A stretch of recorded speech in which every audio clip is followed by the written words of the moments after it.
Hi, Broderick here from Sustainable Suburbanites, and today we're going to take you on a garden tour. Just before we get started, though, I want to tell you a little bit about who we are and where we are. We're in Kingston, Ontario, Canada. The growing zone is about a 5B, sort of bordering on 6A if you're getting a little bit closer to the lake. What we also have as far as our homestead, if you want to call it that, is a small city lot. We're on 30 feet by 100 feet. Of course, we've got the house on here as well, which takes up a lot of the room on there, at least a good 30 or 40 feet in that whole span of things. So our growing area is much, much smaller. We've got a deck here as well, which we utilize, and we'll get into more of that. I'm going to show you all around here. Kat is also going to show you a few things as well, but we'll get started out in the front end right now.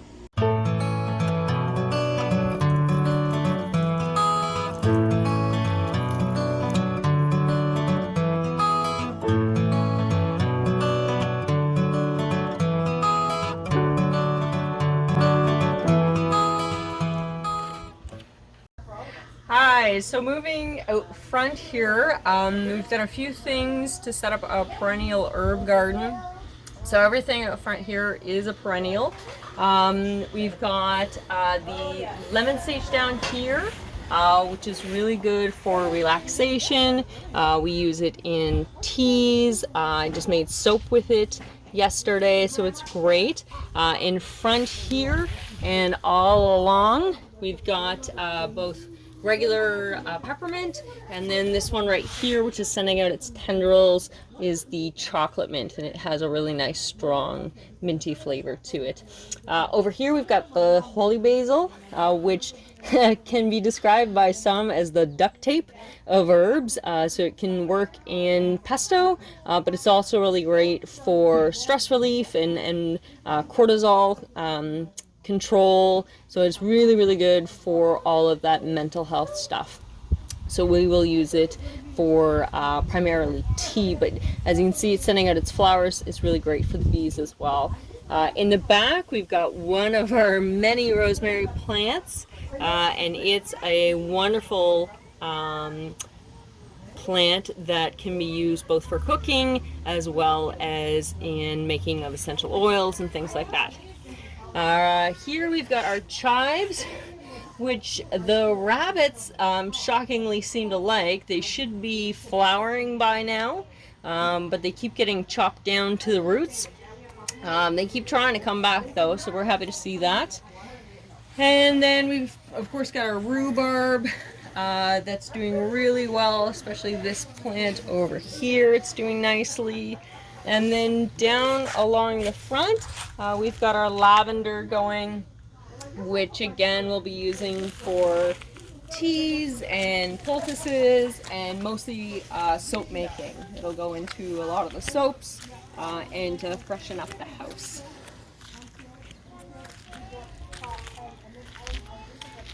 And that's pretty much it for the herbs.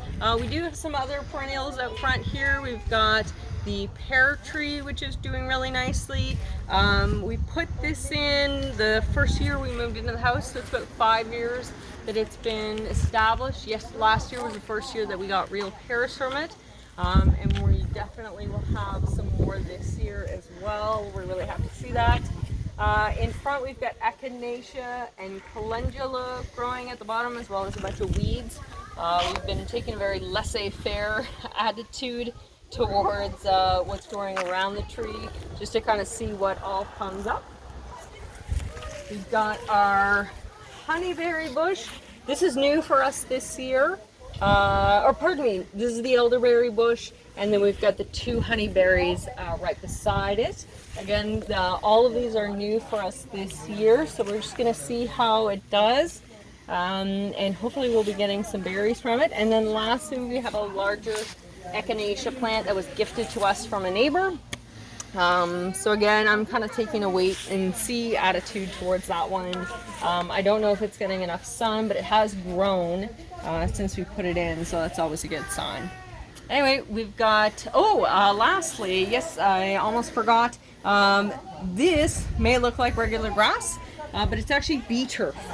And so that we put in last spring. You can't really see much of it right now because we did trim it down yesterday. But we've got clover in here. We've got these lovely, cute white and pink flowers that come up kind of all over the place. There's some other small flowers that come up as well as, of course, the weeds, or as I like to refer to them, as wildflowers.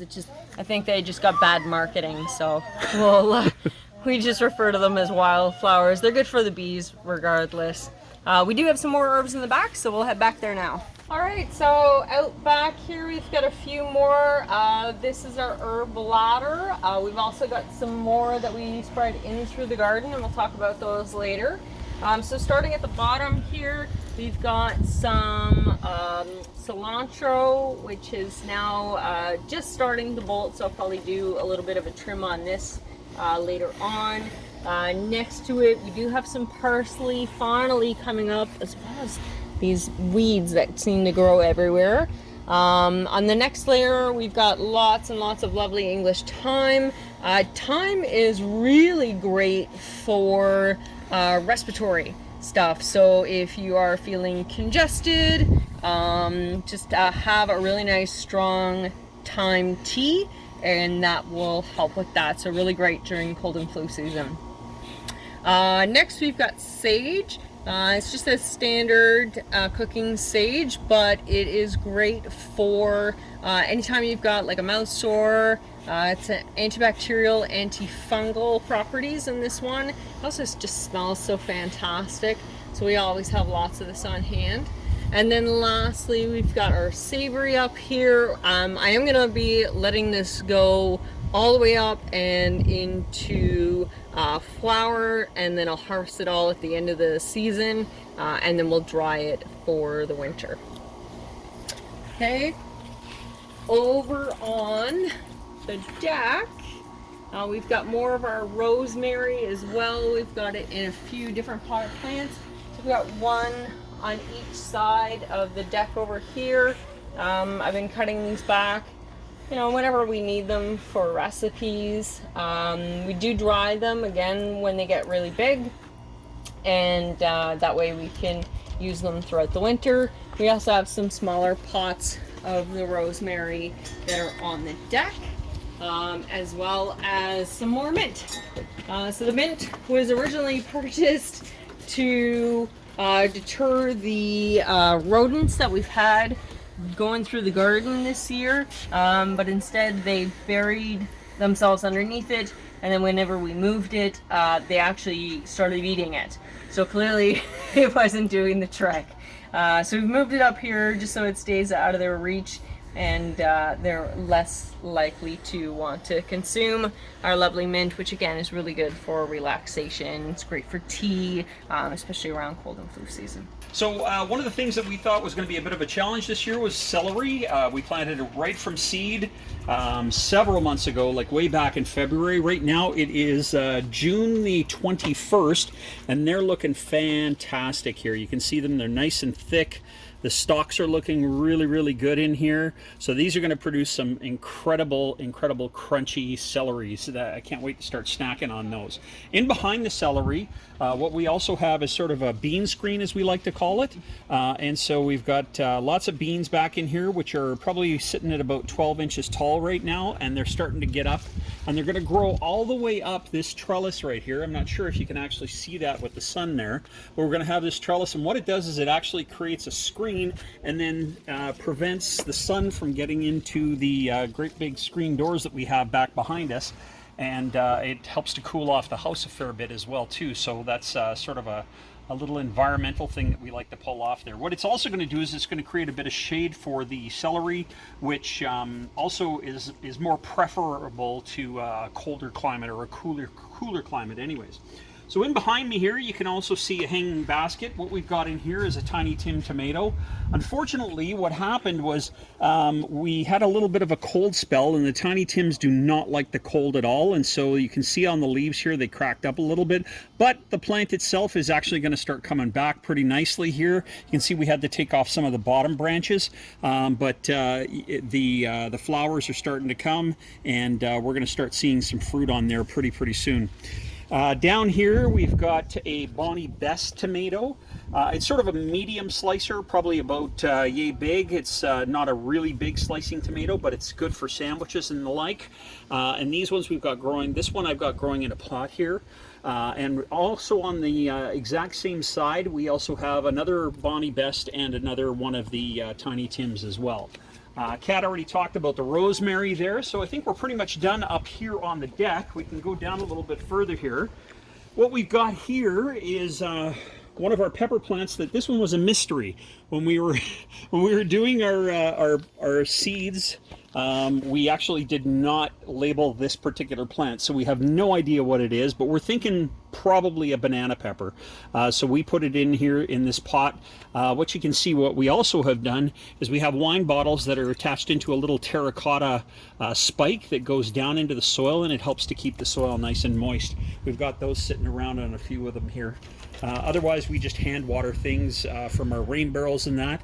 And we'll be telling you a little bit more about our irrigation system, which you'll be able to see. You can actually see down there. We've got a long little tube there. We've also got the same thing going down through the strawberries and that. And we'll talk more about that in another video. So carrying on here, we've got our raspberries that we just planted this year. The year previous, we had garlic in this bed. But we decided that we wanted something perennial and a little bit more longevity to it, I should say. And so these are brand new. We actually ordered these online. They came in online. And these are a fantastic looking little strawberry. They're an ever-bearing type one, so you can actually chop it right down at the end of the year and it'll grow right back up on the first season, and you get some great raspberries. These are raspberries, not strawberries. Thank you. Kat corrected me on that. These, though, are the strawberries. And what we've done with the strawberries is we actually caged them off because of the little critters. So just created a little cage here, and all we have to do is just lift it off, place it over here, and then come on down here and we'll show you some of these fantastic strawberries that we've got. Look right in here, you can see this. Look at this. And listen. Oh yeah. Mm. Oh, these are fantastic. Look at this. They're all over the place. Love that popping sound. Here's one for you. So these are our strawberries, which are a couple of years old now. I think they're probably about 2 or 3 years, I guess, is where we're at with these ones. And they're doing fantastic. We're just getting all kinds of strawberries right now. Still flowering. These ones will flower throughout the entire summer, and they'll produce all kinds of strawberries throughout the entire summer. At the end of the summer, all I do is I come along here with a pair of scissors and I snip them right down to nothing. And then they grow back to this every spring. And so we get all kinds of great strawberries and great kinds of flavors going throughout the rest of the summer. More of the hot peppers right along this little thing here. We decided to do this this year. Last year we had a lot of our peppers actually kind of sporadically placed in between the onions and the garlic and that sort of thing.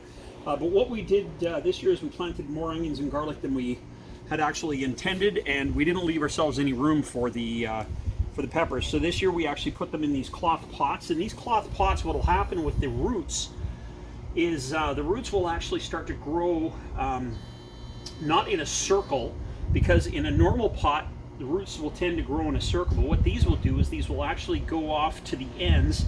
They'll feel that oxygen on the ends, and then they'll cap themselves off, and they'll start growing more roots deeper and spread them out. So when you pull this out, it's going to be an actual like huge root ball that will actually come out of there. So yeah, these are all different kinds of hot peppers. We've got some cayenne. We've also got some jalapeno. And we've got some banana pepper and some pepperoncini, which is an Italian sweeter sort of pepper. It's not really very hot, but it's a little bit more sweet. Now it's time to talk about potatoes. Now this year we decided to go with a massive potato garden, as you can see, in comparison to what we've done in previous years. So if you turn around right over here in previous years, this is what we did. We put them in bags. And we got a couple of potatoes. That's it. Like not very many, just a couple of pounds of potatoes in each one of the bags. And what we've discovered is that potatoes don't grow very well in bags. They grow much better in a large plot. So we're hoping this year it's going to change things. And we've also changed things up a little bit as far as how we're actually growing them.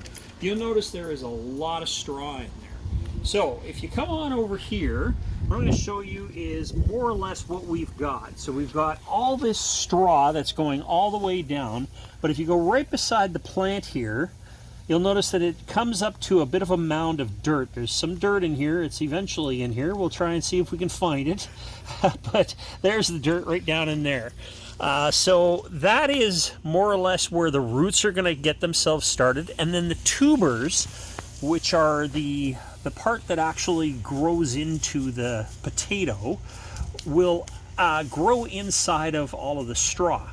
What they do is they like to actually not have very compressed soil. They prefer to have something a little bit looser, and so they'll actually grow inside of the straw a lot better.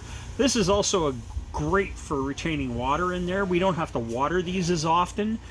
We can just kind of let the rain happen and it will stay moist down in there for months on end.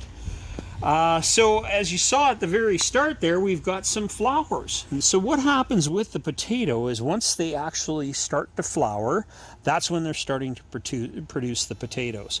Once the flowers die off, that's a good time to go in and get some fresh baby potatoes. And then if you just leave them for a little while longer until the plant itself starts to die off, that's when you'll actually get those bigger, huge, meteor type potatoes. See, I can never say potatoes and tomatoes together ever. I always screw that up. So what kind of potatoes do we have in here? See, I said it right this time. So we've got a whole bunch of Yukon Golds over in the back there, which are a white variety. We've got some russets over here, which are also another white variety, and we prefer that white sort of golden variety. And these ones are called... So we have the Kennebec, which is also a white. So there you go. Okay. Yukon Gold, obviously a yellow flushed That's right. potato, and then the Kennebec and the russets being the more traditional white ones that we're used to. Should have gotten Kat to talk about this instead of me, so she knows a little bit more about the potatoes. All right, so if you come back down around over here, this is another new bed for us this year, and this is where we put corn and sunflowers. At least we started that way. Unfortunately, our rodent friends decided that they wanted to come and visit and tear up a bunch of our sunflowers. We originally planted sunflowers all down the middle here at the very start of the spring, and as they started to come up, we noticed them. They were about this tall, and then the next morning they were all gone. They were all dug up because the nice juicy seeds hadn't completely finished doing their thing, and so the rodents wanted to go after them. So now what we've got is we put a netting over top of all of this, and it grew a little bit better. We've got everything sort of established, and now we've got everything growing up. But you'll see that some of these are stunted because the rodents went after these ones in particular. They're starting to grow back, so we're just leaving them. We're just going to let them try and grow back. Those are a couple of the sunflowers there. We've got the corn in back over here. And as you can see from what's happened with the corn here, this is rats chewing on the corn. I'm not even sure why they're doing that. I guess this is what they think is a snack. And then back over here as well.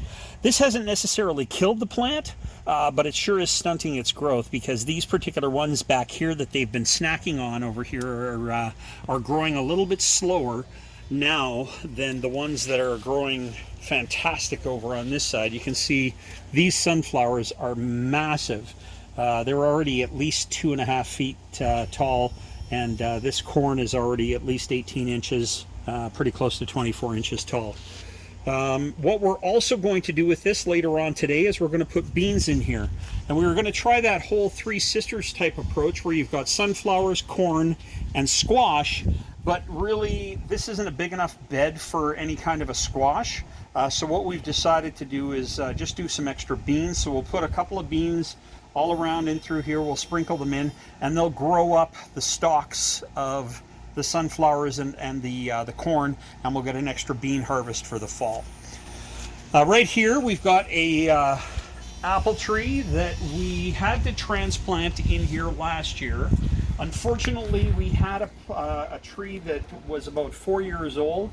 Last winter, it got warm in about February, March, around in that area. It got super warm. All the buds started coming out, and then at the end of March, we had a great big winter storm again, freezing temperatures for about 3 weeks, so it killed everything off, all the leaves, all the buds, and then the entire tree. We had like 1 or 2 leaves showing up for the rest of the year. So unfortunately, it killed the entire tree. We had to chop it down and start new. And this one has about 5 different varieties of apples on it. Not sure which ones they are, but there's a yellow apple, there's a Cortland, there's a Mac, and there's a couple of other ones as well too. When you're growing a apple tree by itself, make sure that you actually get one that is one of those multi-varieties, because if you don't have other varieties of apple trees around, what will happen is it just won't bloom. It won't, the pollinators won't be attracted to it, and it won't cross-pollinate with the other ones as well. So you won't get any apples. Now, you'll notice that this one doesn't have any blooms on it this year, and the only reason for that is because it's still a young tree and it only got transplanted in here last year. So next year we should be able to get a lot more blooms in there.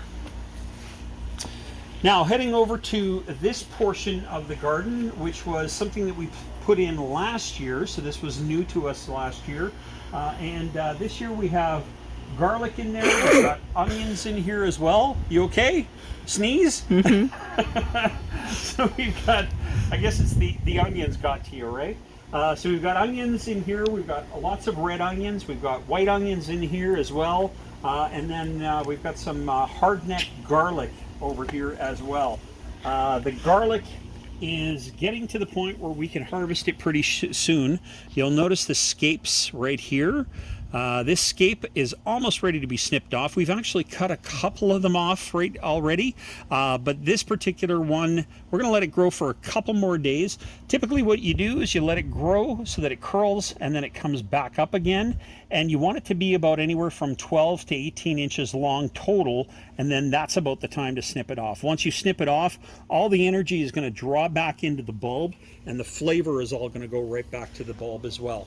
One of the other things you'll notice in here is that we've got a few pepper plants, and the reason why we put the pepper plants in here this year is because unfortunately we had the shallots didn't grow.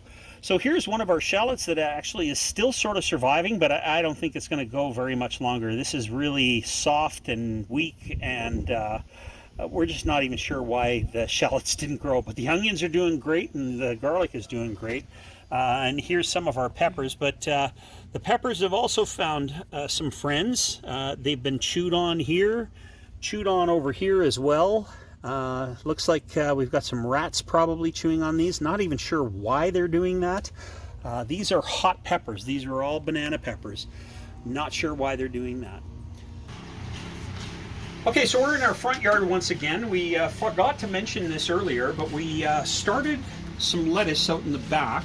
When it was a little bit warmer, in the cooler weather, cooler and then into transitioning into warmer, and this produced some really nice lettuce. And so the lettuce will keep on growing here in the shade.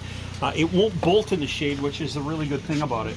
Here's some really nice fluffy stuff that I just moved out here yesterday, and so we'll have some nice lettuce for sandwiches and stuff starting tomorrow.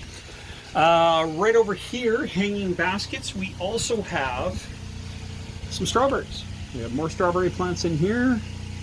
We have a spider right there. Oh, look. Would you like a strawberry? Thanks. How about 2? One that's raw too. Now you dropped it on the floor. All right, here we go. All right. And then this one, oh wow, look at this one here. This one's huge. I'm going to eat that one. So we've got all kinds of strawberries up here as well. Pretty much everything that is in our garden, I'm not kidding you here, is edible or medicinal. Everything that we grow. I think the only thing we have is a plant that we got as a gift right over there, and that is the only thing you can't eat. But I'm sure that if we figured out a way, we could probably eat those flowers too. Okay, so this is the main part of the garden. This is the one that we built 4 years ago now, when we first moved into the house. and we decided to go big or go home, more or less, and we built ourselves a nice big raised garden. It's about 24 inches off the ground, 24 feet long, and about 8 feet wide, with 2.5 foot beds on either side and about 1.5 foot in the middle down here, so it gives us plenty of room to walk around, and plenty of room to grow stuff as well. So let's go take a look and see what we're growing in our bed. So some of the first things that we decided to plant this year was carrots, and we had a couple of different varieties, but what we did was we just threw them all into a bowl, mixed them all up a little bit, and planted them, and it was simple as that. So when we pull these out, we're going to get this great big medley of carrots, and we have no idea what colors they're going to be. So there's rainbow in there, there's scarlet nantes in there, there's a short nantes in there as well too. Yeah, so we've got plenty of carrots going on. We've got 3 rows right here, probably a couple hundred carrots in each one of them, so we're gonna have lots of carrots. And we usually do at least one grow early on, and then we harvest this around late July, and then we throw in more seeds again, and then usually we'll harvest those around the end of October. And so we'll usually get about 2 crops of carrots for sure each year. Down here we've also got some cucumbers. These are the pickling types, so these ones will actually put them into pickles. We'll make sweet and sour pickles. We'll make just slicers. What else do we make? Relish. We'll do all kinds of different stuff. And of course, here's some dill. Dill grows really well. It's a nice companion plant for the cucumbers. They grow really well together, and so that dill right there will be used in any of the pickling that we're doing. We had the rats come and eat this one all together and chewed it right down to a nub, and then it just actually decided to start growing back here this last couple of days. So it's doing nicely. Glad to see that thing come back. Go on down over here and you can actually see that we're starting to see some of the female flowers finally. So most cucumber plants, what will happen is you'll get a lot of the male flowers coming up on it first. These are all the male ones right here, and the male one doesn't have anything in the back end here. It's just a short little stub right from the start. And then when you go up here to the female one, you'll actually see that it looks like it's got a small little pickle on it there, or a small little cucumber that's starting to grow. So that's the difference between the male and the female right there.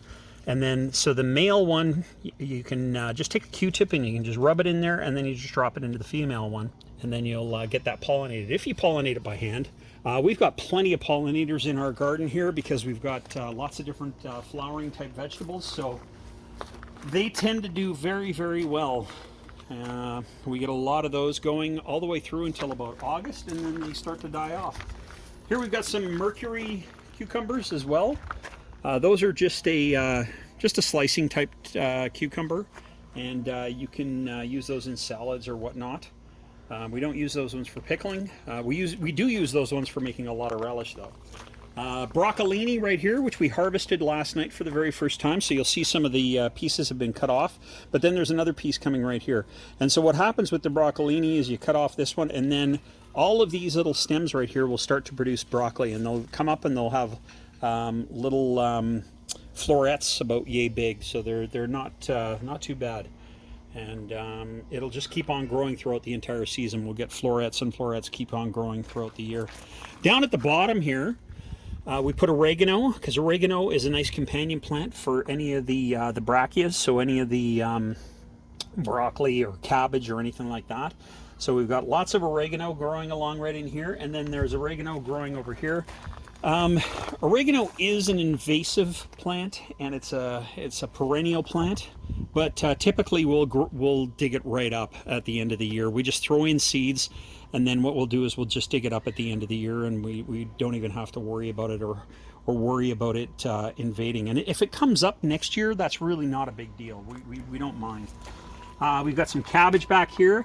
Unfortunately, we've got some moths that have been digging at it as well, but we've lost at least 2 heads of cabbage to the rats.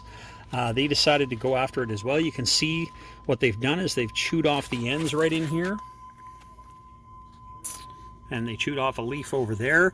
And so this one's struggling to stay alive. I'm hoping that it's going to come back, but we'll see what happens. We've also got some of the little trays right here that have the mothballs in them. The reason why we put them in there instead of just putting them right in the garden is we just don't want it to leach out into the garden. So if it rains, at least it's going to be contained inside this little tray right there, and we don't have to worry too much about that. Okay, so starting over in the far corner, we've got tomatoes for miles. 24 feet of them, in fact, if you go all the way down. We've got a whole bunch of different varieties of them, but starting back over here, the first one that we have here is a whippersnapper, and it's a cherry tomato. This thing will grow huge, like 6-7 feet tall, and we'll have thousands of these little cherry tomatoes on it. And you can see that they've already started growing. This is our first tomato of the year to actually start blossoming and producing fruit. These ones will just keep on going and going and going all the way through until October. Right over here we have a couple more of the Bonnie Best, which are a medium slicer type tomato. These are already producing flowers. They haven't started any fruit. Oh yes, there's one fruit right there. Look at that. There's another one in behind as well. So we've got a couple of fruit that are starting here, and these will just fruit all year long as well. These are both determinate plants. This is an indeterminate plant, which means that this particular, sorry, those are indeterminate, these are determinate. The determinate one is a Roma, and the Roma, what it'll do is it'll grow all the way through until about the end of August, and at the end of August, all the fruit will ripen and we'll be able to harvest it all at the same time. The indeterminates, they just keep on going and going and going and going until the plant dies. So at the end of the growing season, and it knows when the end of the growing season is, basically because of the cold weather. So we've got 4 Romas right here, 4 Roma plants. And these ones are more of a vine type tomato, so we're going to try to see if we can trellis them up a little bit better instead of having them on this. But we're going to try something a little bit later on in the summer. Over here we have some Manitobas. I've got 3 Manitoba right here, 1, 2, and 3. And Manitobas are a beefsteak. They're a little bit larger. They're a good sized slicer, about yay big. They grow to about 1/2 to 3/4 of a pound each one. And those are a nice meaty, thick, very good tomato that you can use in soups, or you can put in salads as well, slice them up, or you can actually put them on sandwiches or whatnot. So we've got 3 of those ones right there. They're already starting to blossom a little bit. You can see the small blossoms right in here. They'll get there eventually, but they're starting. Down over here we have red green, which are an heirloom. I think they're actually called a purple tomato, but I like to call them a red green because the tops are red, bright, like almost purplish red, and the bottom gets to be green. And they're an heirloom tomato that we have been planting over and over and over again for the last 10 years. We just keep reseeding them each and every year. So this is one of our heirlooms there. I've got 2 of those. And they grow to about the same size as the Manitobas. They're a good size tomato, about 3/4 of a pound. These ones here are the giant pink tomatoes. They're a giant German pink tomato. These things are absolutely fantastic. You look at the leaves, they're a lot different than a regular tomato leaf, which kind of has, you know, just sort of curls on it and little bumps on it. And these are straight and pointy. So these ones look a lot different, and they are different. They are huge, massive, massive things. I'll show you a quick picture of that. So you can see that they are super, super huge. The one that I had in that picture there was about 1.5 pounds, and a lot of them that I grow continuously will be anywhere from about 1 pound to 1.5 pounds each. So they are just absolutely massive and delicious. Now, in between all of the tomatoes, one of the things we grow here is basil. So we just throw seeds in there after we've planted the tomato into, or transplanted it into the garden. We throw in basil seeds, and then these will grow up, you know, nice and big here, and we'll have tons of basil and pesto and all kinds of deliciousness over the rest of the summer here. We also dry it. We'll freeze it into cubes to be able to use it in soups or whatnot. There's just tons of uses for all of the different things that we grow throughout the entire garden. Plenty of peppers as well. These are all sweet peppers. So we've got reds, about 4 or 5 different varieties of red. They're a bull's horn, a long red sort of conical one that are very similar to a shepherd's type of pepper.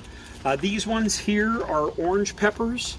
And they're a orange sunshine bell, so they're a bell pepper, but they're orange and they're nice and meaty.